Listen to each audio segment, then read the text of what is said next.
आज हम आपके साथ एक ऐसी रेसिपी शेयर करेंगे जो कि बिल्कुल डिफरेंट होने वाली है और बनाने में बहुत ही ज़्यादा आसान है। आज की जो रेसिपी है वो देखने के बाद में आप इसे बार बार बनाएंगे। तो चलिए फिर फटाफट से इस रेसिपी को बनाना स्टार्ट कर लेते हैं। मैजिक किचन बाय गुनी में आपका वेलकम है। तो आज की इस रेसिपी को बनाने के लिए सबसे पहले तो हमने ये रात के बचे हुए पुलाव ले लिए थे, जो कि हम सभी के घरों में बहुत बार बच जाते हैं। कभी अगर छोटी मोटी पार्टी होती है तो उसके बाद भी ये बच जाते हैं, और नॉर्मली अगर हम घर पे बनाते हैं तब तो बच ही जाते हैं। तो चलिए आज इन्हीं बचे हुए पुलाव से हम अपनी रेसिपी बनाकर रेडी करेंगे। तो इनको हमने रख दिया है साइड में। ये एक कटोरी पुलाव है और चलते हैं आगे के प्रोसेस में। तो अभी सबसे पहले हमें एक डो लगाकर रेडी करना है। उसके लिए एक बड़े से बर्तन में हमने लगभग ये 1.5 कटोरी के करीब गेहूं का आटा लिया है। आटे को अच्छे से छान कर लिया है और अब इसके बाद में 2 चम्मच के करीब इसमें ऑयल डाल देंगे और आधा चम्मच नमक डाल देंगे। और अब इसके बाद में नमक और ऑयल को अच्छे से हमें आटे में मिक्स कर लेना है। और हाँ, अगर आप चाहें तो इसमें जो हमने ऑयल यूज किया है उसकी जगह पे आप इसमें घी का भी इस्तेमाल कर सकते हैं, उससे और भी ज़्यादा ये टेस्टी लगेंगे। और बस हमें नमक और ऑयल को अच्छे से बढ़िया से ऑयल में इस तरीके से मिक्स कर लेना है। 2 से 3 मिनट तक अच्छे से मस लेंगे तो जो ऑयल है वो बढ़िया से जो आटे में मिक्स होकर के रेडी हो जाएगा। इस तरीके से 2 से 3 मिनट के करीब हो भी चुके हैं मसलते हुए। अब चलिए हम इसका डो लगा लेते हैं। तो डो लगाने के लिए हम इसमें पानी का यूज करेंगे। तो चलिए थोड़ा थोड़ा सा पानी डालकर हम इसका डो लगा लेते हैं। पानी जो है वो एक साथ नहीं डालना है, थोड़ा थोड़ा करके ही हमें इसमें पानी को ऐड करना है, ताकि हमारा जो डो है बिल्कुल परफेक्ट सा सॉफ्ट सा लगकर रेडी हो। क्योंकि जितना बढ़िया सा हम डो लगा करके रेडी करेंगे उतनी ही बढ़िया हमारी रेसिपी बनकर रेडी होती है। तो इस वजह से डो लगाते टाइम आपका इस बात का ध्यान रखना है कि आपका जो डो है बिल्कुल परफेक्ट लगकर रेडी हो। तो इसी तरीके से मिक्स करते जाएंगे और पानी डालते जाएंगे। एक बार में अगर हम पानी इसमें डाल देंगे तो जो हमारा डो है वो गीला भी हो सकता है। इस वजह से बस थोड़ा थोड़ा सा पानी डालना है और इसे मिलाते जाना है। 4 से 5 मिनट का टाइम लगता है डो को लगाने में, लेकिन जो हमारा डो है वो 5 मिनट में परफेक्ट अच्छे से बढ़िया से लगकर रेडी हो जाता है। तो बस अच्छे से मिक्स करते हुए मसलते हुए हमें अपना जो डो है वो लगाकर रेडी कर लेना है। इस तरीके से हम सभी के घरों में अक्सर चावल भी बच जाते हैं। तो आप चाहें तो अगर आपके पास पुलाव नहीं है तो आप चावल से भी इस रेसिपी को बना सकते हैं। ये तो पुलाव हमारे घर में एक छोटी सी पार्टी थी तो बच गए थे, तो बस आज हमने सोचा चलिए इन्हीं पुलाव से आप लोगों के साथ में एक रेसिपी शेयर करते हैं, जिससे कि आपके घर में जो चावल बचे हुए हैं या फिर पुलाव बचे हुए हैं तो वेस्ट ना जाए, आपको फेंकने ना पड़े। क्योंकि अक्सर होता है कि अगर इवनिंग में पार्टी वगैरह में बनते हैं और बच जाते हैं तो मॉर्निंग में या फिर हम इनको वैसी तरीके से फ्राई करके खा लेते हैं या फिर इन्हें फेंक देते हैं। तो इस तरीके से अगर आप रेसिपी में यूज करके इन्हें बनाकर खाएंगे तो बच्चों को कुछ अलग खाने को मिलेगा और इनका टेस्ट भी बढ़ जाएगा और आपको इन्हें फेंकना नहीं पड़ेगा, वेस्ट भी नहीं जाएगा। तो सभी बातों का ध्यान में रखते हुए हमने ये आज की जो रेसिपी है वो बना करके रेडी की है। तो देख सकते हैं कि लगभग 5 से 6 मिनट के करीब हो चुके हैं आटे का डो लगाते हुए। आटा हमारा बढ़िया सा परफेक्ट सा सॉफ्ट सा लगकर रेडी हो चुका है। तो चलिए अभी हम आटे को अच्छे से रख देते हैं इस तरीके से और ऊपर से थोड़ा सा ऑयल लगा देते हैं ताकि अच्छे से सेट हो जाए। और लगभग 10 से 15 मिनट के लिए हमें इसे रेस्ट के लिए छोड़ देना है और 10 से 15 मिनट में अच्छे से सेट हो जाता है। तब तक चलते हैं गैस की तरफ। तो अभी हमने एक कढ़ाई को गैस में चढ़ा दिया है, उसमें डालेंगे 1 चमचा भर करके सरसों का तेल। तेल आप जो भी ऑयल यूज़ करते हैं वो आप इसमें ले सकते हैं। हमने सरसों के तेल का यूज किया है। तेल को अच्छे से गर्म होने देंगे। जैसे ही तेल अच्छे से गर्म हो जाएगा तब हम इसमें डाल देंगे आधा चम्मच जीरा, थोड़ी सी कलौंजी डाल दी है और थोड़ी सी ही क्रश की हुई साबुत धनिया डाल दी है। हाँ, थोड़ा सा क्रश करके डालेंगे तो इसका जो फ्लेवर है वो बहुत ही अच्छा आएगा। इन खड़े मसालों को अच्छे से क्रैकल होने देना है। जब भी हमारे खड़े मसाले अच्छे से क्रैकल हो जाएंगे तो एक मीडियम साइज का हमने इसमें प्याज यूज किए हैं, जिसको कि बारीक सा चॉप करके रखे थे। तो बस उस प्याज को इसमें ऐड कर देंगे और प्याज को हमें कंटिन्यू चलाते हुए बढ़िया से भून लेना है। प्याज को 2 से 3 मिनट तक लो टू मीडियम फ्लेम पे हम भूनेंगे तो प्याज का जितना भी कच्चापन है वो दूर हो जाएगा। 2 से 3 मिनट में प्याज जो है वो अच्छे से भुन जाती है। बस हाँ, कंटिन्यू इसको इसी तरीके से चलाते रहना होता है जब हम चलाते रहेंगे तो जो हमारी प्याज है वो बिल्कुल भी जलने नहीं पाएगी। तो देख सकते हैं 2 से ढाई मिनट के करीब हो चुके हैं। प्याज का जो कच्चापन है वो दूर हो चुका है, हल्की हल्की सी ट्रांसपेरेंट होने लगी है। तो अभी हमने 1 चम्मच बेसन ले लिया है इसी स्टेज पर और गैस की फ्लेम को बिल्कुल लो कर दिया है और लगभग 1 मिनट तक बिल्कुल लो फ्लेम पर हमें बेसन को मिक्स करते हुए भून लेना है। गैस की फ्लेम को लो रखेंगे। 1 मिनट में जो हमारा बेसन है वो अच्छे से भून जाएगा। देख सकते हैं कितने अच्छे से बबल्स इसमें बेसन में आने लगे हैं और बहुत ही खुशबू भी आने लगी है अच्छी सी।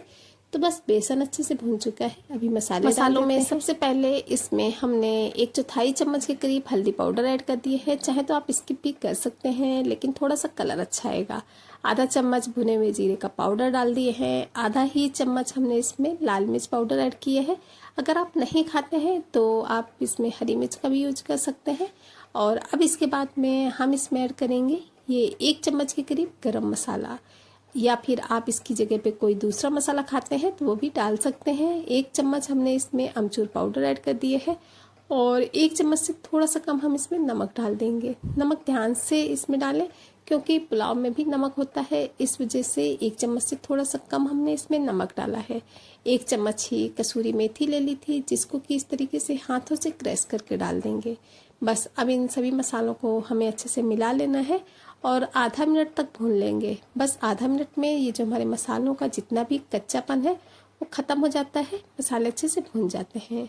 तो चलिए मसाले तो हमारे अच्छे से भून चुके हैं और अब हमने जो पुलाव लिए थे हमें वो पुलाव लेने हैं और पूरा 1 कटोरी पुलाव जो है वो हमें इसमें ऐड कर देना है। तो चलिए पुलाव को हम अच्छे से मसालों के साथ मिला लेते हैं। इस तरीके से जितने भी पुलाव हैं उसमें मसालों का टेस्ट अच्छे से आ जाएगा, बढ़िया से इसमें मिक्स हो जाएंगे। 1 से 1.5 चम्मच के करीब पानी डाल देंगे क्योंकि पुलाव जो है वो शाम के हैं और फ्रिज में रखे हुए हैं तो ठंडे होंगे, थोड़ा सा वैसे हो जाते हैं सूखे टाइप के। तो बस हमने इसमें आधा से 1 चम्मच के करीब पानी डाल दिया है तो हमारे पुलाव बढ़िया से सॉफ्ट से हो जाते हैं। 2 से 3 मिनट तक इस तरीके से मिक्स करते हुए हम इन्हें भून लेंगे तो बहुत ही बढ़िया से ये मिक्स हो जाते हैं और भुन जाते हैं। तो फाइनली ये जो पुलाव वाली हमारी स्टफिंग है ये रेडी हो चुकी है, बहुत ही टेस्टी लगती है। एक बार आप इस तरीके से ज़रूर से बनाइएगा।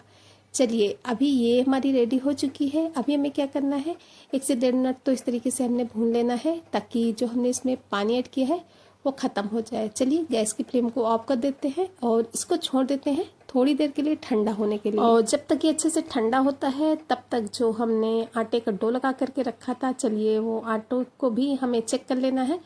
तो इसको लगभग हमने 15 मिनट के लिए रेस्ट के लिए छोड़ दिया है तो ये अच्छे से सेट हो चुका है। तो हाथों से थोड़ा सा इस तरीके से मसल लेना है ताकि और भी चिकना सा हो जाए। और अब इसके बाद में हमें एक चकला लेना है और चकले में हम थोड़ा सा इस डो का पार्ट्स इस तरीके से रख लेंगे और इसकी लोइयाँ कट करेंगे। लोइयाँ जैसे कि नॉर्मल हम रोटी वगैरह बनाने में कट करते हैं, बस वही लोइयाँ हमें इसकी इस तरीके से कट कर लेनी है। तो चलिए 4 से 5 लोइयों को हम कट कर लेते हैं और सभी लोइयों को रख देते हैं साइड में। एक लोई ले लेते हैं, थोड़ा सा इस तरीके से चिकना करेंगे, चपटा करेंगे और इसके बाद में लगाएंगे सूखा आटा। सूखा आटा लगाते हुए हमें इसकी एक बड़ी सी रोटी जो है वो बेल कर लेनी है, जैसे कि नॉर्मल में हम रोटी वगैरह बेलते हैं बस वैसे ही। बहुत ज़्यादा पतला इसको नहीं बेलना है, थोड़ा सा मीडियम थिकनेस का, जैसे कि हमने पहले भी आपसे बताया कि रोटी हम बेलते हैं सेम उसी तरीके से हमें इसे बेल करके रेडी कर लेना है। तो लीजिए इसको हमने बेल लिया है। चलिए अभी हमने इसको बेलने के बाद में बेलन को हमें रख देना है साइड में और अब इसके बाद में हमें इसके ऊपर से ऑयल लगाना है। तो एक ब्रश की सहायता से पूरी ही रोटी के ऊपर हम ऑयल को अच्छे से लगा देंगे। चाहे तो आप हाथों से भी लगा सकते हैं या फिर आप इस तरीके से ब्रश की सहायता से पूरी रोटी के ऊपर ऑयल को लगा सकते हैं। तो पूरी रोटी के ऊपर ऑयल को हमने लगा दिया है और अब इसके बाद में जो हमने पुलाव वाली स्टफिंग को बना करके रखा था हमें वो स्टफिंग ले लेनी है और इस तरीके से हमें उस स्टफिंग को इसके सेंटर में रखना है। 2 से 2.5 चम्मच के करीब हमने स्टफिंग ली है और इसके सेंटर में रख दिया है। और अब इसके बाद में स्टफिंग को हम अच्छे से इस तरीके से फैला देंगे और किनारों को छोड़ करके हमें इसे फैलाना है, क्योंकि आज का ये पराठा जो है वो हम ट्रायंगल शेप में बना करके रेडी करेंगे। तो बस इस तरीके से करने के बाद में तेछा हमको इस तरीके से इसे फोल्ड कर देना है, दूसरा साइड भी इस तरीके से करेंगे। और अब इसके बाद में जो बचा हुआ नीचे का हिस्सा है इसको हमें ऊपर की तरफ इस तरीके से कर देना है। तो लीजिए, ये जो हमारा एक पराठा है इसको हमने ट्रायंगल शेप में फिल करके रेडी कर लिया है। चलिए, चाहे तो आप इसमें ऊपर से थोड़ा सा बेलन भी चला सकते हैं, लेकिन हम इसमें बेलन नहीं चलाएंगे, नहीं तो जो स्टफिंग है वो बाहर निकलने लगेगी। चलिए, अब हम आपको इसी तरीके से दूसरा पराठा भी बेल करके और फिल करके दिखाते हैं।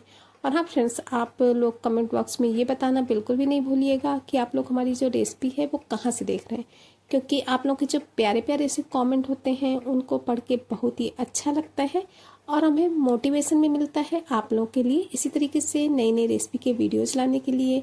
हमें भी पता चलता है कि हमारी जो रेसिपी है वो कहाँ कहाँ से देखी जाती है, आप लोग हमें कहाँ कहाँ से इतना ज़्यादा प्यार और सपोर्ट देते हैं। तो प्लीज़ कमेंट बॉक्स में एक कमेंट जरूर से कीजिएगा और ये भी जरूर से बताइएगा कि आप लोगों को हमारी रेसिपी कैसी लगती है, आगे आप किस तरीके की रेसिपी देखना पसंद करेंगे। तो कोशिश करेंगे आप लोगों के साथ में उस तरीके की रेसिपी शेयर करने की। तो प्लीज़ कमेंट बॉक्स में एक कमेंट करना बिल्कुल भी नहीं भूलिएगा। तो लीजिए, सेम उसी तरीके से हमने अपने दूसरे पराठे को भी फिल करके रेडी कर लेना है। और अगर आप बिगनर हैं, एक एक स्टेप को फॉलो करेंगे तो आपकी रेसिपी बिल्कुल परफेक्ट बनेगी। इसी वजह से हम एक एक चीज़ को आप लोगों को बहुत ही क्लियर से दिखाते हैं, समझाते हैं, ताकि जब कभी भी आप हमारी वीडियो देख करके कोई भी रेसिपी ट्राई करें तो आपकी रेसिपी जो है वो बिल्कुल परफेक्ट बने, आपकी मेहनत भी वेस्ट ना जाए, आपका सामान भी वेस्ट ना जाए। तो चलिए, दूसरा पराठा भी फिल कर लिए है, चलते हैं अब हम गैस की तरफ पराठे को सेकने के लिए। तो इन पराठों को सेकने के लिए पहले से ही एक तवे को गैस में चढ़ा दिए हैं, तब हमारा अच्छे से गर्म है। इसमें पराठा डाल देंगे। इसके बाद में जब एक तरफ से हल्का हल्का सा सेक जाएगा तो हमें इसे पलट देना है। ब्रश की सहायता से अच्छे से हम ऑयल को पराठे के ऊपर लगा देंगे। ऑयल की मात्रा आप कम ज़्यादा अपने हिसाब से कर सकते हैं। अगर आप ज़्यादा थोड़ा सा ऑयल खाते हैं तो ज़्यादा ऑयल भी लगा सकते हैं, या फिर हेल्दी खाते हैं तो बहुत ही कम ऑयल में ये जो पराठा है सेक कर रेडी हो जाता है। क्योंकि इसको हमने नॉन स्टिक तवे में सेका है, इस वजह से ऑयल की मात्रा और भी कम लगती है। तो बस उलट पुलट करते हुए हमें इसमें अच्छे से ऑयल लगा देना है और इनको सेक लेना है जब तक कि ये दोनों तरफ से अच्छे से सेक ना जाए, गोल्डन ब्राउन चिकती इन दोनों तरफ से इस पराठे में आ ना जाए। स्टेपलर से दबाते दबाते सेकेंगे ताकि हर जगह परफेक्ट अच्छे से सेक कर रेडी हो। कलर आप देख सकते हैं पराठे का कितना बढ़िया आया है, कितनी बढ़िया सी गोल्डन ब्राउन हमारे पराठे में चित्ती जो है वो आने लगी हैं। तो बस इसी तरीके से दबाते हुए सेकना है। और हाँ फ्रेंड्स, यहाँ तक अगर आप वीडियो देख रहे हैं और अभी तक चैनल को सब्सक्राइब नहीं किए हैं तो प्लीज़ चैनल को सब्सक्राइब कर लीजिएगा, वो भी बेल आइकन के साथ में, ताकि आने वाली वीडियोज की नोटिफिकेशन आपको टाइम पर मिलती रहे। क्योंकि हम अपने चैनल पर इसी तरीके से नई नई रेसिपी की वीडियोस लाते रहते हैं जो कि आप लोगों के लिए हेल्पफुल हो सकती है। और हाँ, इसी तरीके से ऑलरेडी हमारे चैनल पर ढेरों रेसिपी की वीडियोस मौजूद हैं। आप एक बार चैनल पर जाकर के विजिट जरूर से कीजिएगा। यकीन मानिए आपको हर एक रेसिपी बहुत ज़्यादा पसंद आएगी। तो प्लीज़ चैनल को सब्सक्राइब जरूर से कीजिएगा। और हाँ, अगर पहले से सब्सक्राइब करके रखा है तो उसके लिए बहुत बहुत थैंक यू। तो एक पराठा सेकने के बाद में सेम इसी तरीके से हमें अपने दूसरे पराठे को भी सेक करके रेडी कर लेना है। सेम उसी प्रोसेस से करना है, कोई भी एक्स्ट्रा मेहनत, एक्स्ट्रा झंझट कुछ भी नहीं करनी होती इन पराठों को बनाने में। बस हाँ, नॉर्मली तो हम पुलाव को फ्राई करके खा ही लेते हैं जब हमारे घर में बच जाते हैं, या फिर ऐसे ही सादा खा लेते हैं सब्जी या दाल के साथ में। लेकिन एक बार इन बचे हुए पुलाव से आप पराठे ज़रूर से बनाइएगा। बच्चों को कुछ डिफरेंट खाने को मिलेगा, बच्चों को पसंद भी आएगा, बड़े हुए बच्चे सभी को पसंद आएगा। हमारे घर में तो अक्सर जब पुलाव बच जाते हैं तो इसी तरीके से हम अलग अलग रेसिपी ट्राई करते हैं, या फिर चावल बच जाते हैं तो उनसे भी, क्योंकि वही चावल वही चीज़ें बच्चे हों या बड़े बार बार खाना पसंद नहीं करते हैं। कुछ उसी से डिफरेंट बना करके देंगे तो बड़े चाव के साथ खाएंगे और उनको पसंद भी आएगा। तो इस तरीके से अलग अलग रेसिपी आप ट्राई कर सकते हैं। बनाना थोड़ा सा अलग होता है, टेस्ट अलग आता है, इस वजह से बच्चों को पसंद भी आती हैं चीज़ें। तो लीजिए, दूसरा पराठा भी सेक लिया है। बाकी के पराठे हम बाद में बनाकर रेडी करेंगे। अभी बच्चे को हमें मॉर्निंग में ब्रेकफास्ट में देने थे तो हमने सिर्फ 2 ही पराठे बनाकर रेडी किए हैं। तो आज के इन पराठों को आप अपने पसंद की चटनी सॉस के साथ एंजॉय कर सकते हैं। हमने सर्व किया है इन्हें दही के साथ में, दही के साथ ये बहुत ही टेस्टी लगते हैं। और हाँ फ्रेंड्स, अगर आपको हमारी रेसिपी पसंद आई हो तो वीडियो को लाइक और हाइप करना बिल्कुल भी ना भूलें। ज़्यादा से ज़्यादा फैमिली फ्रेंड्स के साथ शेयर भी करें ताकि उनका जो प्यारा सा सपोर्ट है वो हमें मिल सके और वो भी इस रेसिपी को एंजॉय कर सकें, क्योंकि आप सभी के सपोर्ट से ही तो हम लोग आगे बढ़ते हैं। चलिए फ्रेंड्स, फिर चलते हैं, मिलेंगे किसी नई वीडियो में इसी तरीके की किसी नई टेस्टी सी, हेल्दी सी, यूनिक सी रेसिपी के साथ, जो कि घर के ही सामानों से बनकर रेडी हो जाती है। तब तक के लिए बाय बाय।